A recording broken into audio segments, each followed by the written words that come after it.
కాంగ్రెస్ నేత జైపాల్ రెడ్డి రాజకీయ నాయకుడు కాదు, సిద్ధాంతకర్త అని చెప్పారు సీఎం రేవంత్ రెడ్డి. కల్వకుర్తిలో ఆయనకి ఘన నివాళులర్పించారు. తెలంగాణ రాష్ట్ర సాధన ఊపిరిగా బతికారని తెలిపారు. ఈ సందర్భంగా కల్వకుర్తిపై సీఎం రేవంత్ వరాలజలు కురిపించారు. ముచ్చర్లలో 100 కోట్లతో 50 ఎకరాల్లో స్కిల్ యూనివర్సిటీ ఏర్పాటు చేస్తామని హామీ ఇచ్చారు. అలాగే ఈ నెలాఖరుకల్లా 2 లక్షల రుణమాఫీ చేస్తామని కూడా స్పష్టం చేశారు. ఇక ఎన్నికల్లో హామీ ఇచ్చిన 6 గ్యారెంటీలను ఖచ్చితంగా అమలు చేస్తామని స్పష్టం చేశారు. ఇటు బీఆర్ఎస్ వర్కింగ్ ప్రెసిడెంట్ కేటీఆర్ పై సెటైర్లు వేశారు. కీర్తిశేషులు జైపాల్ రెడ్డి గారిని ప్రకటించి ఈ కల్వకుర్తి అసెంబ్లీ ఎన్నికల్లో వారు పోటీ చేసి ఉంటే తప్పకుండా 2014లో కాంగ్రెస్ పార్టీ అధికారంలోకి వచ్చి ఉండేది. ఇది పార్టీ విధానపరమైన లోపం ఆ రోజు జరిగింది.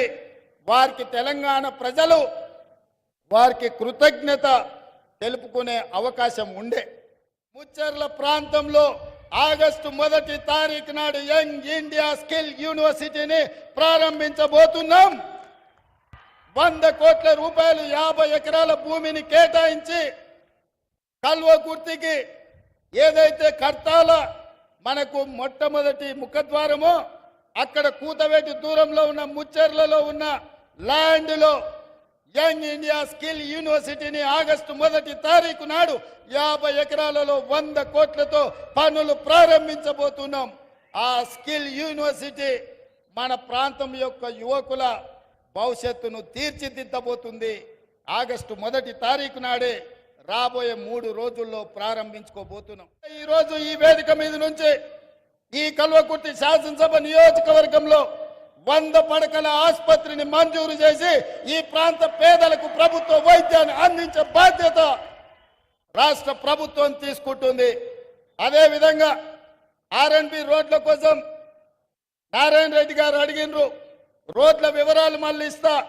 180 కోట్ల రూపాయలతోటి ఆర్ఎండ్బి గెస్ట్ హౌస్ తో పాటు ఆర్ఎండ్బి రోడ్ల 180 కోట్ల రూపాయలు ఇవాళ ఈ కల్వకుర్తి శాసనసభ నియోజకవర్గానికి మంజూరు చేస్తామని చెప్పి నేను ఈ సందర్భంగా తెలియజేస్తున్నా. పార్లమెంటు ఎన్నికల్లో ఓ సన్నాసి దూలం లెక్క పెరిగిండు కానీ దూడకున్న బుద్ధి కూడా లేదు. సవాలు విసిరిండు, నువ్వు 2 లక్షల రూపాయల రుణమాఫీ చేసి చూడు అని.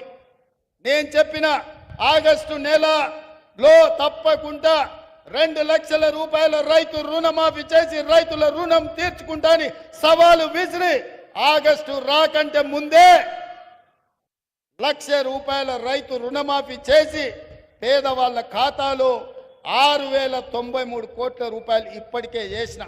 ఈ రోజు ఈ వేదిక మీద నుంచి తెలంగాణ రాష్ట్రంలో ఉన్న లక్షలాది మంది రైతాంగానికి నేను మాట ఇస్తున్నా. జూలై 31 తారీఖు దాటకంటే ముందే 1,50,000 రూపాయలు ఉన్న ప్రతి రైతుకు మళ్ళీ 2వ విడత ఖచ్చితంగా 30 తారీఖు జూలై దాటకంటే ముందే 1,50,000 రూపాయల మీ బాకీని చెల్లించి రైతు రుణం తీర్చుకుంటా అని చెప్పి ఈ కల్వకుర్తి గడ్డ మీద నుంచి నేను మాట ఇస్తున్నా. ఇదే కాదు, 2 తారీఖు నుంచి 14 తారీఖు వరకు నేను విదేశీ పర్యటనకు వెళ్తున్నా. వచ్చిన ఎంబడే 2 లక్షల రూపాయల వరకు రైతులకున్న రుణాలను మొత్తాన్ని ఆగస్టు నెలలో పూర్తి చేసి మీకు ఇచ్చిన మాట నిలబెట్టుకొని తెలంగాణ రైతాంగం యొక్క రుణం తీర్చి మీ రుణము తీర్చుకునే బాధ్యత ఇచ్చినందుకు మీకు కృతజ్ఞత చెప్పుకునే అవకాశం ఆగస్టు నెలలో నేను తీసుకుంటాను తెలియజేస్తున్నా.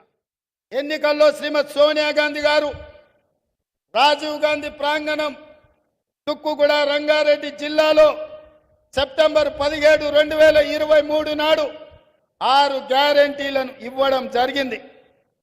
నేను ఆ రోజే చెప్పిన 2004లో శ్రీమతి సోనియా గాంధీ గారు తెలంగాణ రాష్ట్ర పర్యటనకు వచ్చినప్పుడు కరీంనగర్లో తెలంగాణ 4 కోట్ల ప్రజల యొక్క ఆకాంక్ష తెలంగాణ రాష్ట్రం గురించి, తెలంగాణ ప్రజల గుండె చప్పుడు గురించి నాకు తెలుసు.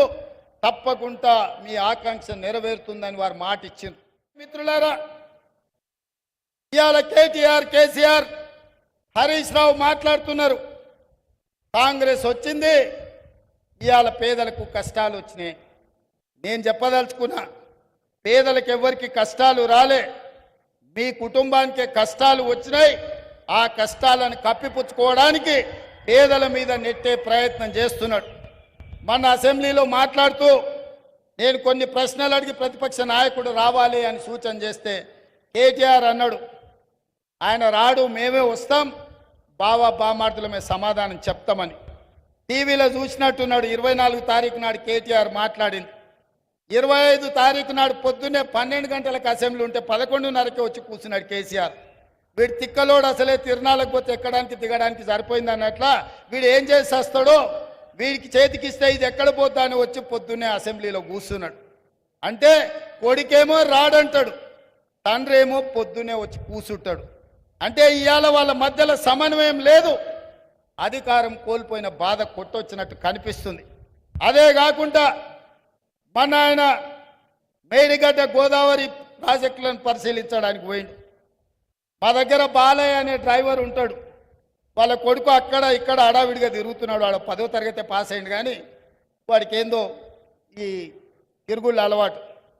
ఊరికే టీవీ చూస్తున్నాడు, కేటీఆర్ ఉన్నాడా సార్ అంటుండు. ఎందుకురా అంటే, సార్ కేటీఆర్ గారికి సెల్ఫీలు దిగుడు, సెల్ఫ్ డబ్బా కొట్టుకున్నాడు అలవాటు, అసెంబ్లీలో నోరు జారుతాడు, ఆడ మేడిగడ్డ గోదావరి జిల్లాల కాలు జారిండు అనుకో, అండ్లబడి కొట్టుకపోతే లేనిపోని పని అవుతుంది అన్నాడు. మరి ఏం చేయాలంటే ఇది కూడా కష్టమే సార్, ఆయన నీళ్ళలో కొట్టుకపోతేనే కుటుంబానికి విషాదం, బయటికి తీస్తేనేమో ఇది రాష్ట్రం మొత్తానికి విషాదం అవుతుంది, ఎందుకంటే ఈ తెలంగాణను తెగ నమ్ముకుంటారు వాళ్ళ కుటుంబం అని. అందుకే ఈరోజు ఈ తెలంగాణ రాష్ట్రంలో ప్రజలని వంచినందుకు 2023లో ప్రభుత్వానికి రాకుండా ఓడ